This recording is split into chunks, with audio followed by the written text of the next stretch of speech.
O diagnóstico, geralmente, ele depende de um agrupamento de sintomas. Um agrupamento de sintomas que tem um princípio de ligação. Muitas vezes, ou geralmente, fictício. Ou, no mínimo, arbitrário, do ponto de vista de um interesse. Então, do ponto de vista de um interesse, você pode criar um princípio epistemológico de interpretação dos sintomas, de ordenação dos sintomas, de reunião dos sintomas, e ligá-los a uma etiologia, a uma causa de uma disfunção. Porque aqui nós estamos falando de diagnóstico em relação a alguma disfunção, em relação a algum desarranjo. Eu vou até dizer por que eu estou usando o termo disfunção, mas podemos falar também em relação a uma desordem mental, um transtorno mental, ou um desarranjo do desejo. E claro, dependendo do objeto diagnosticado, né, e o interesse que se tem nesse diagnóstico, o uso que vai se fazer de certos princípios vão funcionar ou produzir um certo efeito que nós vamos afirmar aqui categoricamente. Agora, falando de modo direto, né, o uso dos diagnósticos, da indústria dos diagnósticos, da fábrica de diagnósticos, ou do modo dominante na contemporaneidade de produzir, replicar e multiplicar diagnósticos, funciona como braço direito, não só do Estado ou dos Estados nacionais, mas de uma máquina social. Mas não de uma máquina social específica desta ou daquela nação, mas uma máquina social mundial. Uma máquina social que é a máquina do capital. Nós vivemos numa sociedade cuja natureza de suas relações é capitalista. Há uma natureza capitalística das nossas maneiras de se relacionar, né, de nos relacionar, né, ou das relações de sociabilidade que constituem as nossas formações sociais. E essa maneira, ela é implementada pelo imperialismo do capital. O imperialismo do capital, que por fim cria o seu império. Porque uma coisa é o imperialismo ainda esboçado, claudicante, infantil, uma fase ainda inicial, como ocorre com o capitalismo industrial, primeiro capitalismo. Mas isso vem evoluindo, a ponto de o imperialismo criar o seu império. O imperialismo no capitalismo criar o seu próprio império, o império do capital.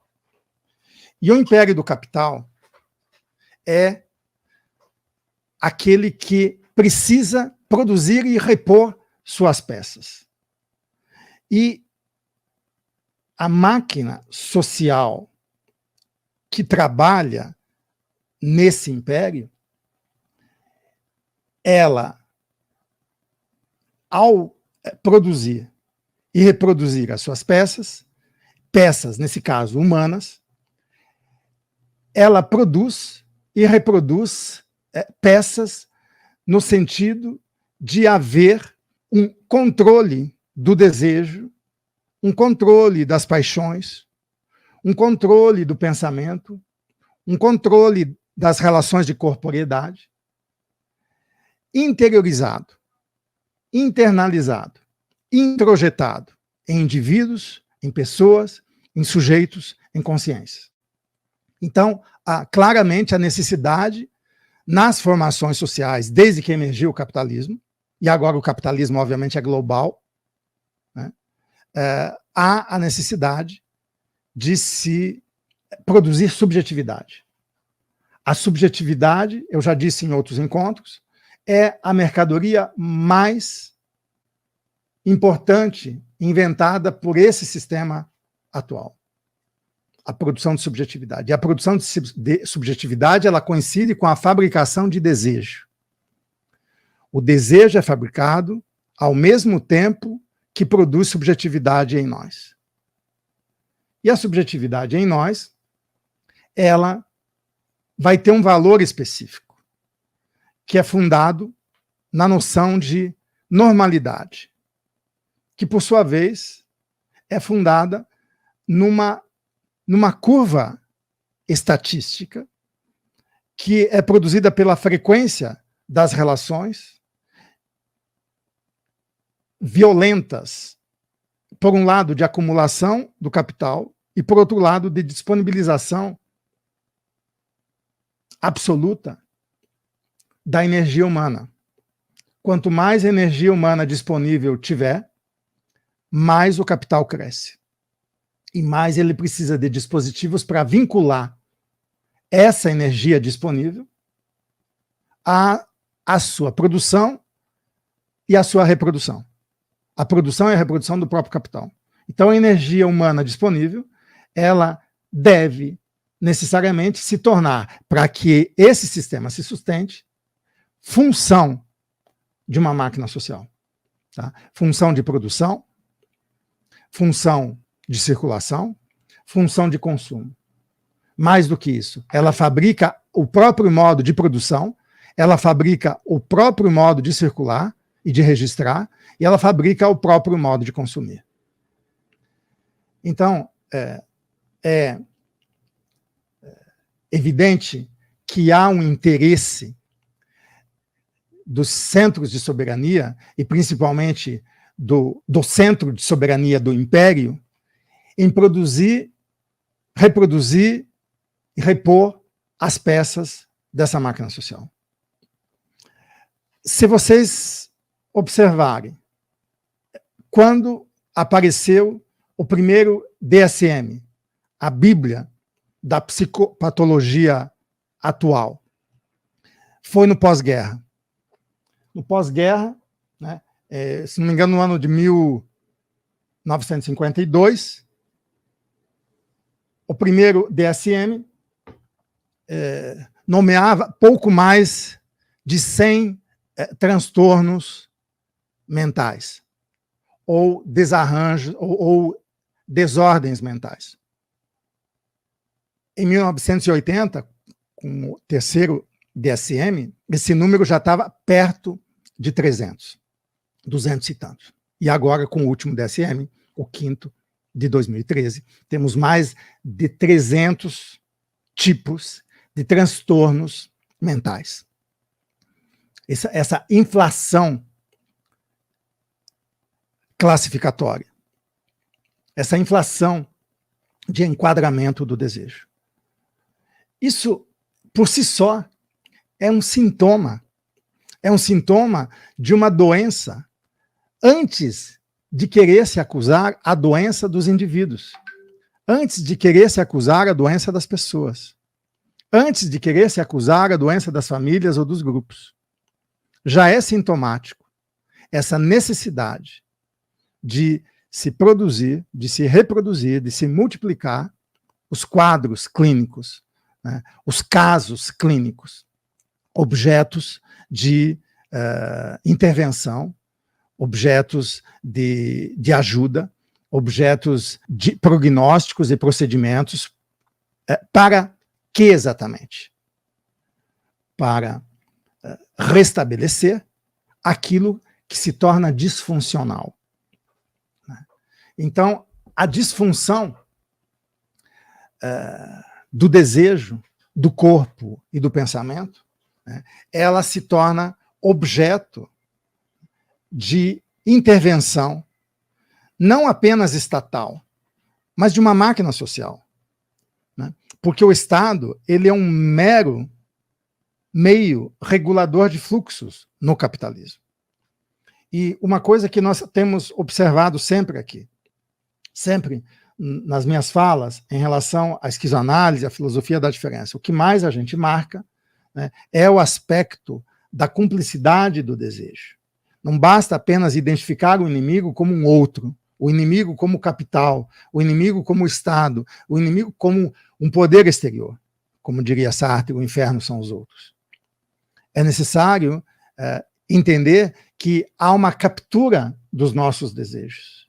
E na medida que o nosso desejo é capturado, ele colabora, ele se torna cúmplice dos poderes estabelecidos, que por sua vez oferecem uma raçãozinha diária, uma compensação, um alimento, para que eles possam se integrar a esse sistema e receber o seu quinhão. Então, a questão dos diagnósticos. A gente pode simplesmente acusar, né? O DSM vem da Associação dos Psiquiatras Americanos? Muito bem. A Associação dos Psiquiatras Americanos, que, por sua vez, dá a letra, né? Não só influencia ou dialoga com a ONU, né, e a Organização Mundial de Saúde, mas dá a letra do enquadramento que deve sofrer desejos desarranjados e mentes transtornadas, que são disfuncionais para o sistema. Não é mais tanto a noção de periculosidade, como acusava Foucault lá no século XIX, né, uma noção extremamente importante que regeu as práticas psis, né, e obviamente, judiciais também, né, jurídicas e policiais, mas agora é muito mais a noção de disfuncionalidade que atinge mais o sistema e pode torná-lo inviável, né, como o próprio Antiédipo, nessa obra de Deleuze e Guattari, de 1972, já anunciava a esquizofrenia como um limite do capitalismo, porque na esquizofrenia o capitalismo não consegue mais extrair mais-valia do desejo. Né? Ele inviabiliza, né, o próprio capital, porque o capital precisa da vida, e precisa da vida capturada por uma certa ordem. Então, o que eu quero chamar a atenção é que há por trás de todas essas práticas dominantes das psicologias, psiquiatrias e, claro, as psicanálises aí incluídas, né, um princípio ordenador, aquilo que nós chamamos de princípio de realidade, né, uma interpretação de um princípio de realidade. Um princípio de realidade que, na verdade, vem de uma ordem exterior à própria vida, que é a ordem própria do capital. É a ordem própria do capital e a necessidade do seu funcionamento, através das peças humanas, que determina a ordem humana, a ordem normativa de uma corporeidade humana, a ordem normativa de uma afetividade humana e a ordem normativa para uma racionalidade humana.